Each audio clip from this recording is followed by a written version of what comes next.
All right. Okay. Okay. All right. How you doing? Hope you're well. Don't look like that. Okay? It's the six Paths Commandments. Shoot, let me see his goddamn blazing. This shit is the color of Earth, the color of Earth from space. You know what I mean? I'm over here in the Earth colored blazer. You know what I mean? Like I'm in the blazer, the color of Leonardo DiCaprio's eyes. You know what I mean? They call this joint right here the Catch Me If You Can. You feel me? But nah, no, this is the case you need to know. Now, ho, this polo. I gotta do a little shimmy for you. I gotta shake my shoulders a little bit for you. Little shoulder shake. Yeah, you know what? Wasn't outside for that. And you know what else? You don't deserve me. Okay, real quick. Not gonna be here for long. Cause y'all don't appreciate me no way. Nah, I'm joking, man. I love all y'all. I love all y'all. I love all y'all.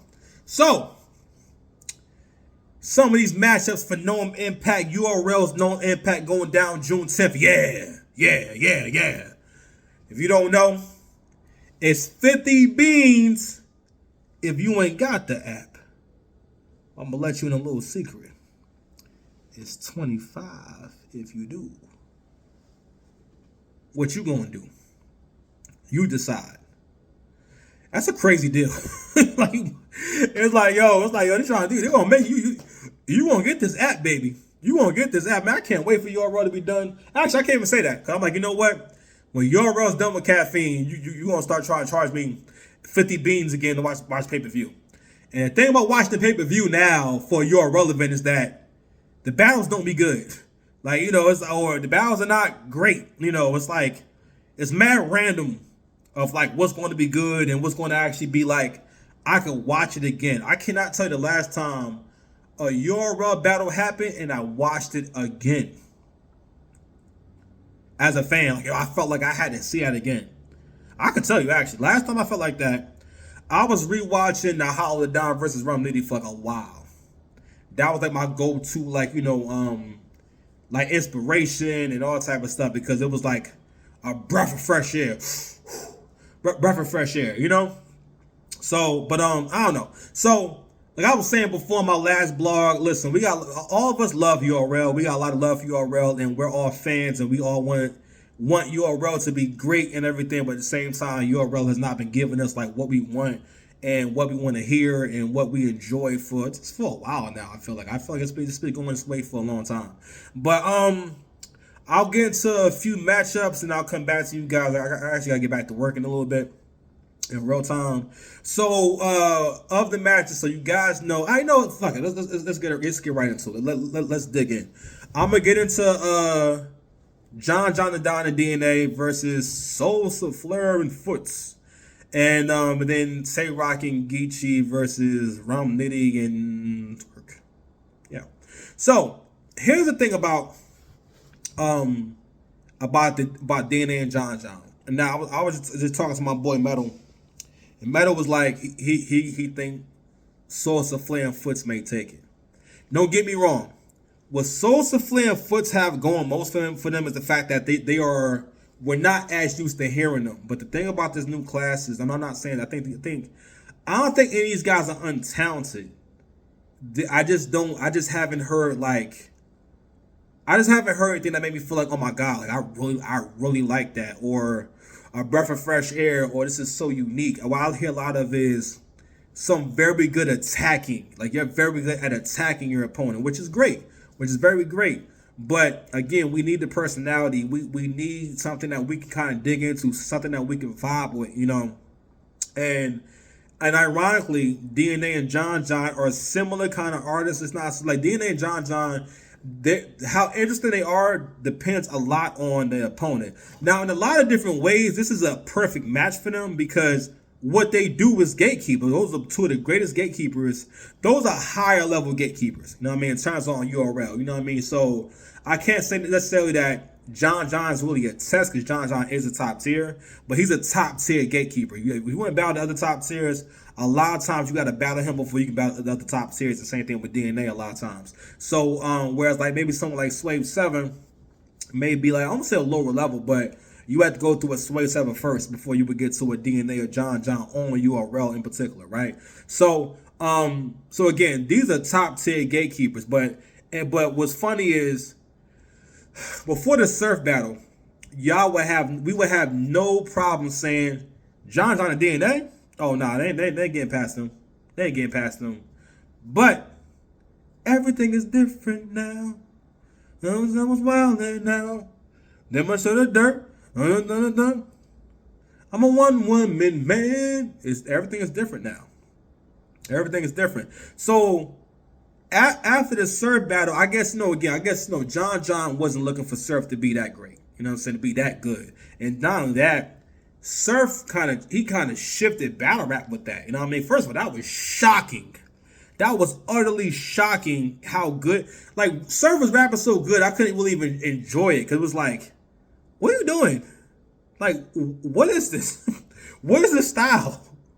You know what I mean? Because like, yo, we never really like. Don't get me wrong, Surf has had a lot of great battles, but we never heard he was throwing. That's when we first heard him doing the combos, and what he would later go on to call AMG mode or daylight mode. You know, and it was like almost too much, and he was wilding John up.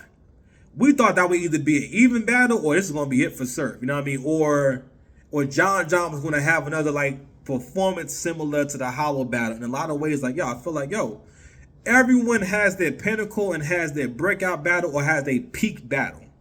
And I think that for what John does, his end game was kind of like Hollow. That was kind of his end game. Because I'm like, who else does he have to battle at this point that would actually battle him? You know what I mean? We know that he's not going to get a move. You know, he's not going to get a Lux or nothing like that. But he battled Hollow. So he battled one of the quote unquote God tiers. So it's like he kind of beat his game. You know, and I think that for the most part, it's like, yo, who else does John take? Who else is going to get John fired up and everything? And honestly, you know, after the Surf battle, yo, that interview in the backyard where hip hop is real and whatnot, and where John's like, you know, sitting back. John couldn't even sit up straight. Like, you know, and listen, anyone who battle rap before, you know the look on a nigga face when he lost in a way that he did not think he would lose.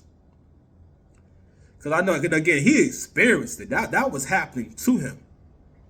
And John wasn't bad in that battle, but he wasn't. I don't know. I don't know if I believe that he sounded that way because of the timing and whatnot. I think yo, no one could have predicted that Surf was gonna rap that good. It's still mind blowing like that. Like, wow, Surf is really good in this battle, you know. And it wasn't just about being good; it's that he was doing a whole different punching style. That wasn't how niggas was punching at that point. Only thing similar to that was the Tay Rock and Daylight battle, as far as like that back to back, you know, where you're not taking time to set the punch up. You just throw the punch. It's almost like when people who fight tell you to not telegraph your punches, meaning that you don't want to have motions that precede your kick or precede your punch. Because if you have motions like that, a fighter has split seconds to be able to assess what you're about to do. They have extremely fast reflexes, you know what I mean? And they have to avoid getting hit or know when a counter strike or whatever it is. So if let's for example, when I went to a Muay Thai class, when I was doing the drills and shit, I was leaning into it and whatnot. And it's like, no, you know, you just punch. Don't do no other motions with it, because if that's the case, then I can see you're letting me know what you're about to do.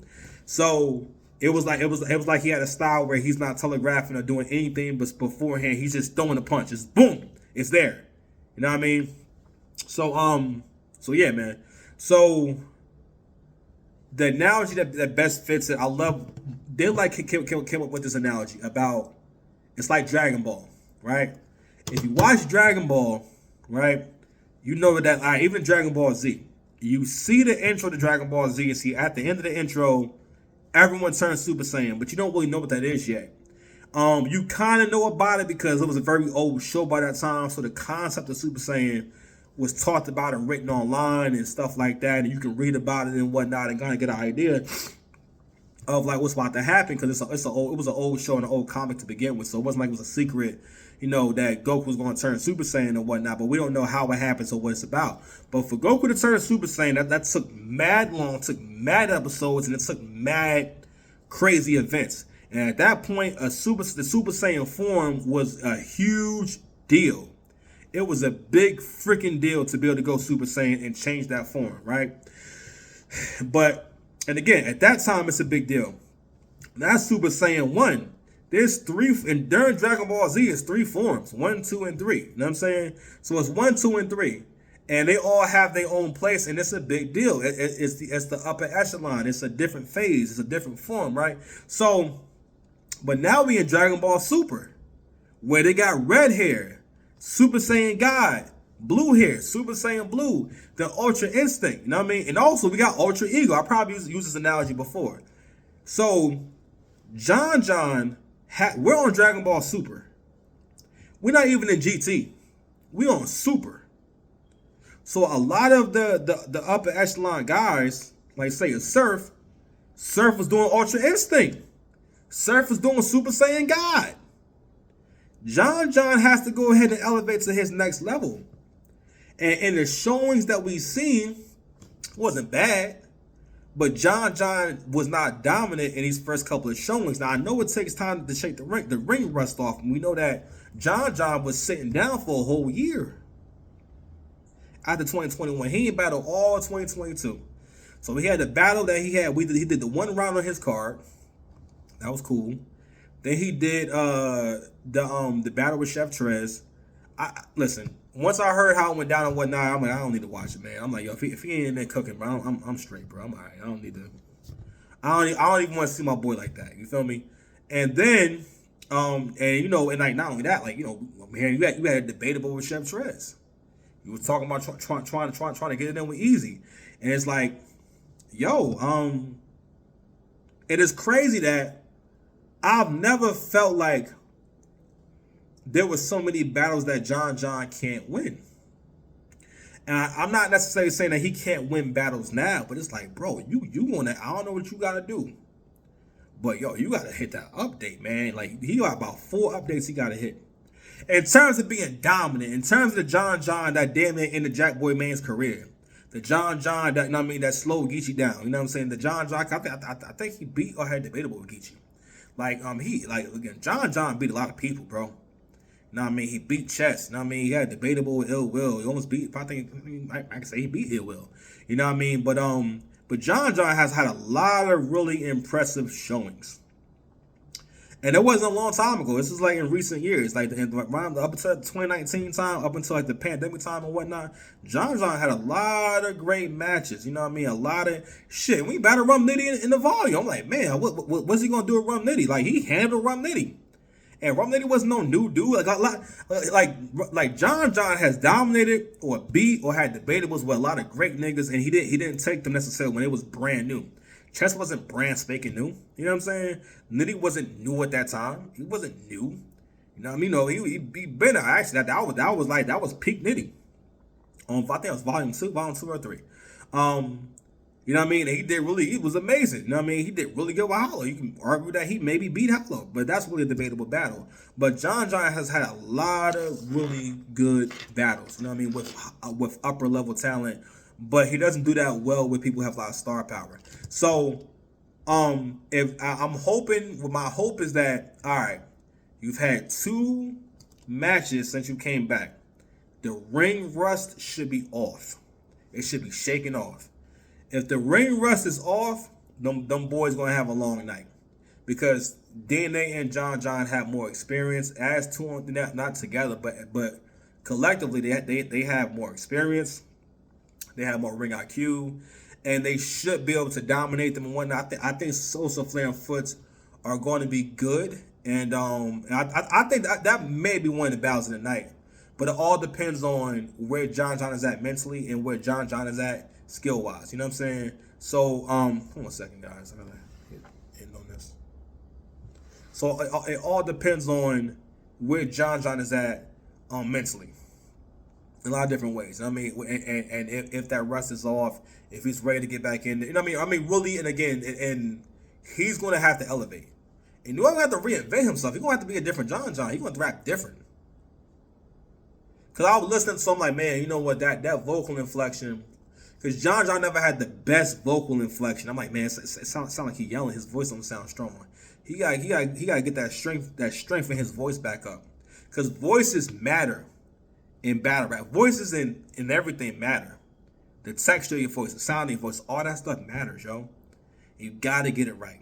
You know, so if you can get that right, I think that could be a great match and whatnot. And I'm gonna go ahead and I'll go ahead and give that to them 2-1.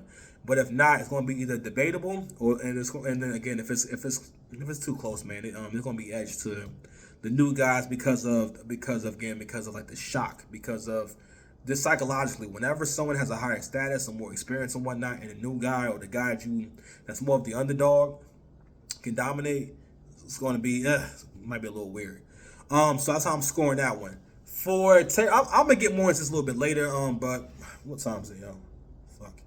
Damn. All right, let me just touch on this real quick. I don't got much to say about it. Be real with you. Ain't much to really say about the Twerk. For one, I'm not mad that between Rum Nitty and Twerk and Tay Roc and Geechee that they all battled before. I don't understand if Nitty and Geechee are already a team, why not just let them battle as a team and let Twerk and Tay Roc battle? That would have made more sense. And maybe it would sound better, you know.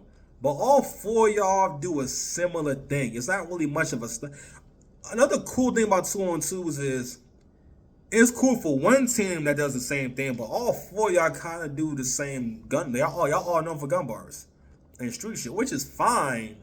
But it's like, how is that going to mesh? Like between Twerk and Nitty, right? Someone has to be more of the storyteller. Someone has to, because Twerk has a heavy punching style. Nitty got a heavy punching style. Geechee's very simplistic. Rock is very simplistic. You know, I think Rock I think he was good with Surf because, Surf made him sound a little more intricate. And another thing, too, is when people team up, it's supposed to be rounding each other out. It's supposed to be like, we're pretty different, or we go about this pretty different. And don't get me wrong, they do all have different styles, but I saw, I'm just like, a lot of star power there, of course. I'm just like, I guess. And I feel like for Rock, it'd have been really dope if he would have had a role like left field type partner. But then again, who else was he going to partner with outside of a Twerk? I'm trying to who else would have even been a good partner for Rock at this point? I don't know. But as far as who I got winning, I'm gonna dig in more in the next video. But that's a toss up. I'm gonna say Nitty and Twerk because they're gonna get more stuff off. Rock and Geechee have more of a space in terms of winning. They have more of a space, so maybe they're a little better at storytelling, a little better at direct and conversational type rapping. That they may be able to be more versatile. Because the thing about Nitty is that once you get past the first round from Nitty, it's not necessarily, you don't have to see the rest. It's more so you want to see it through. But every round from Nitty is kind of the same. You know, aside from, it's kind of the same. It's gonna be punch, punch, punch, punch, punch, punch, which is fine when he by himself. But I'm like, you with another puncher. You know what I mean? Maybe we don't really classify Twerk as a puncher like that, but you both, again, doing the same thing. So, I'm sorry, I don't got the most to say about that battle, but should be good. Should be good. I like all of them. And just that, again, I would hope for more of an unorthodox type style. Shit, listen, real sick and Twerk would have been a really dope 2-on-2. Cause y'all two different cats. Y'all do two different things. You know what I mean? That was two different styles. But together, oh god, that'd been crazy. But anyway, or Rock and Rock and Hollow. I think Rock and Hollow would have been, oh god, that's crazy. You know what I mean? Rock and Hollow. Who else we got? Rock and Suge. You know,